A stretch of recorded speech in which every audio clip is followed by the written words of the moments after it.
இத்திருத்தலம் திருவலிதாயம் திருவல்லேஸ்வரர் கோவில்.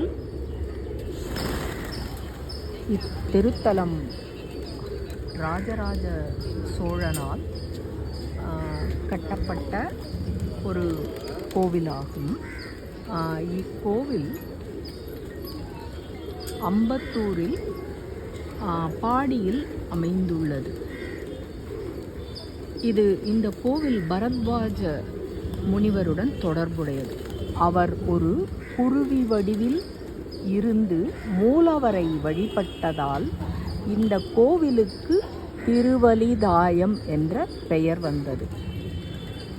சோழர்கள் பல்லவர்களின் பங்களிப்பு இக்கோவிலில் நிறைய அமைந்துள்ளது. இந்த கோவில் 3 கோபுரங்கள் கொண்ட நிலைகளை கொண்டது ஆகும். வணக்கம் நண்பர்களே.